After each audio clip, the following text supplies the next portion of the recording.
શ્રી ગણેશાય નમઃ. નમસ્કાર દર્શક મિત્રો. આજે આપણે જોઈએ લલાટ પ્રદેશ. મુખ લક્ષણ પરીક્ષામાં કપાળનું મહત્વ વધુ પ્રમાણમાં ગણવામાં આવ્યું છે. કપાળ ઉપરથી સચોટ ભવિષ્ય પાકી શકાય છે. તેની રેખાઓ ઉપરથી તો આયુષ પણ નક્કી થાય છે.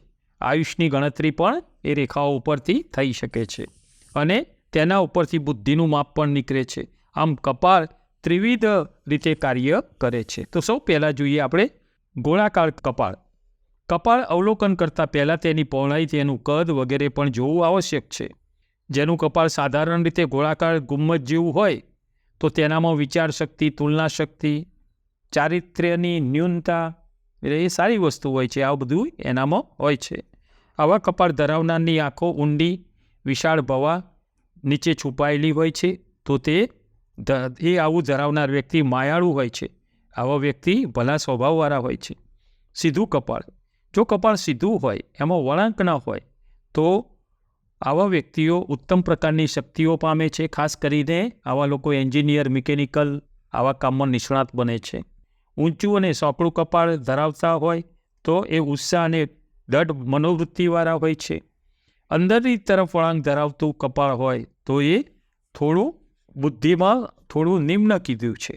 જેના ફેસ ઉપર મોટું ગોળ અને લીસું કપાળ હોય તો આવા વ્યક્તિ એ સ્પષ્ટ વિચારવાળા, ઉદાર, માયાળુ સ્વભાવવાળા દર્શાવે છે. આવું કપાળ ધરાવનાર પોતાના વચનોમાં પ્રમાણિક રહે છે. મુલાકાતોમાં નિયમિતપણે વર્તે છે. જે ટાઈમ આપ્યો હોય ને એ ટાઈમે એ પહોંચી જતા હોય છે. આવા કપાળવાળા વ્યક્તિ વ્યાપારમાં, કોઈ સેવામાં આગળ વધે છે અને સારી કીર્તિ એમાં પ્રાપ્ત કરે છે. તેની જીવન સિદ્ધિનો પાયો પ્રમાણિકતા અને નિયમિતતા ઉપર હોય છે. કપાળનો મધ્ય ભાગ જો બેઠેલો હોય તો તે ધરાવનાર સ્વભાવે થોડો ગુસ્સાવાળો હોય છે, લડાઈખોર, અમુક વખતે વ્યવહારિક રીતે પણ કંજૂસ જોવા મળે છે.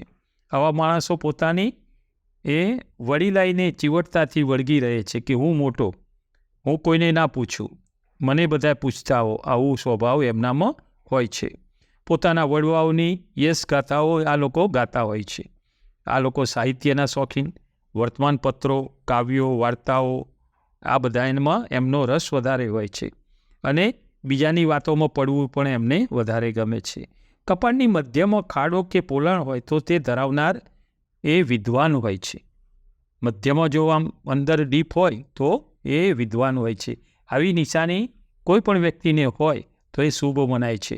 અને સ્ત્રીઓને જો આ રીતના હોય તે કયાગ્રા હોય છે અને સોંપેલા કામ એ હોશિયારીપૂર્વક એટલે બહુ સારી રીતે કરી બતાવે છે અને બહુ માયાળુ સ્વભાવના હોય છે.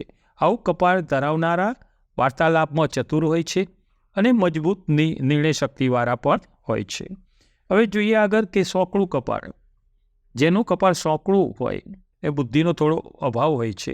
એટલે કે મન બુદ્ધિના થોડા હોય છે. તેમને કંઈ વિચારો સૂઝતા નથી.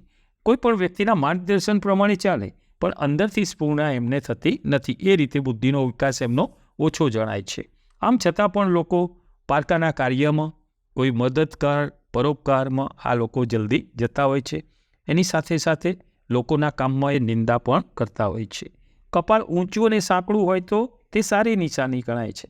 તો પણ આવું કપાળ ધરાવનાર કાર્યશક્તિ વિશે પોતાની બુદ્ધિ દોડાવતા હોય છે અને એક કામ હાથમાં પકડી રાખે છે. અને બહુ જ ઊંચું અને સાંકડું કપાળ ધરાવનાર ઉત્સાહી અને દઢ મનોવૃત્તિવાળા પણ હોય છે. આવું કપાળ ધરાવનાર એક જ આદર્શ રાખી પોતાની જીવન નૌકા સફળ રીતે ચલાવતા હોય છે. કપાળ પાછળના ભાગમાં ઢળતું હોય અને ઉલટું હોય તો એ થોડા જળ બુદ્ધિના હોય છે. આવા માણસોમાં અમુક વિચાર શક્તિનો અભાવ જોવા મળે છે. તેઓ પોતાના મગજને તસ્તી આપતા નથી અને આ પ્રમાણે બીજાના દોરવાય છે. કપાળના જુદા જુદા લક્ષણો કયા? એમાં કપાળનો મધ્ય ભાગ ભરેલો હોય તે સારી યાદશક્તિવાળા હોય છે, ગણતરીબાજ હોય છે. વિશાળ પ્રદેશ હોય કપાળનો, ભાલ પ્રદેશ વિશાળ હોય તો આનંદી સ્વભાવના એ પોતે સૂચક થયા છે.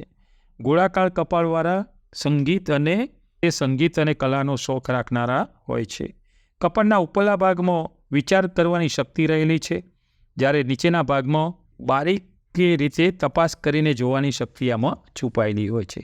કપાળનો ઉપરનો ભાગ નીચેના ભાગ કરતાં જરા મોટો હોય તો તે ધરાવનાર માણસ જેટલી વધુ વિચાર શક્તિ હોય છે તેટલી જ વધુ સૂક્ષ્મ શક્તિ પણ હોય છે. કપાળની બાજુનો ઉપરનો ભાગ વધુ મોટો હોય તો તે માનવી રસિક અને આનંદી સ્વભાવનો હોય છે.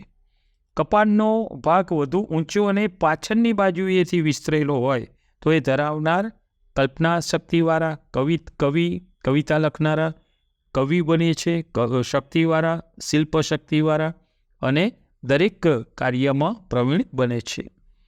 આમ કપાળની ઊંચાઈ પ્રમાણ કરતાં વધારે હોય અને એના પટ પ્રદેશમાં શંખના આકારના નાના નાના ચિહ્નો હોય, ચંદ્રમા જેવી આકૃતિથી કપાળ ભરેલું જોવામાં આવે તો માણસનો જન્મ અમુક વખતે મધ્યમ કુટુંબમાં થતો હોય છે એમ સમજવું. પરંતુ આવા ચિહ્નોવાળો માનવી ભવિષ્ય પોતાની બળબુદ્ધિથી પોતાનાથી જ સંઘર્ષ કરીને ધનવાન અને આબરૂવાન બનતા હોય છે. આ રીતે જોઈએ તો જેઓનું કપાળ ઘણું નીચું હોય તેઓમાં સ્નેહ, મમતા, ચરિત્રની ઉદારતા થોડી ઓછી જોવા મળે છે. જેમનું કપાળ ઊંચું હોય તેઓ પરોપકારી બને છે, બીજાને માટે ત્યાગ કરનારા બને છે. જેમ કપાળ નાનું તેમ વિચાર શક્તિ થોડી ઓછી હોય છે. એટલે વિશાળ કપાળવાળા એ બુદ્ધિનું આમાં વધારે સંકેત સૂચવે છે અને બહુ જ નસીબદાર બતાવ્યા છે. કપાળમાં અર્ધચંદ્રમાં જેવું ઊંચું પ્રમાણમાં 3 આંગળવાળું જો કપાળ હોય એ સર્વશ્રેષ્ઠ ગણવામાં આવ્યું છે. આવું ધરાવનાર એ વ્યક્તિ સુખ પામે છે. જેના કપાળમાં સ્પષ્ટ સ્વસ્તિક રેખા હોય એ રાજ્ય સમૃદ્ધિ પામે છે. ખાસ કરીને લીસું, સપાટ અને ભીનાશ પડતું જે કપાળ હોય તો તેમાં સૌંદર્ય અને શુભ સૂચવે છે. જે બહેનોને પણ આ રીતે કપાળ હોય લીસું, સપાટ અને ભીનાશ પડતું તો તે સૌંદર્યમાં વૃદ્ધિ પામે છે અને સારું સૌભાગ્ય પામે છે અને સુખ પણ પામે છે.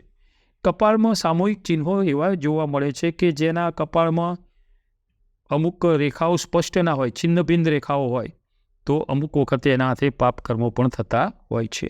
ટૂંકી રેખાઓ હોય તો અમુક વખતે એમને નાના મોટા રોગો પણ થતા હોય છે. કપાળમાં કમળ જેવું ચિહ્ન હોય તે પુરુષ એ ખ્યાતિ મેળવે છે અને કપાળમાં સ્વસ્તિક જેવું ચિહ્ન હોય તે પુરુષ સંસારમાં ત્યાગી બની અને પરોપકારની સેવા કરે છે, સાધુ બને છે અને એને સમૂહમાં રહેવું ગમતું નથી, એકાંત સેવતો હોય છે. એકાંતમાં એકલું રહેવું વધારે ગમે છે. કપાળમાં છીપ આકારના જેવી રેખા હોય તે માણસ આચાર્ય એટલે કે કોઈને શિક્ષા આપનારો બને છે, વૈરાગી બને છે અને સાધુ જેવા બને છે. નાના કપાળવાળા હોય એ અમુક કંજૂસ પણ જોવા મળે છે. ઊંચા કપાળવાળા હોય એ રાજા બને છે.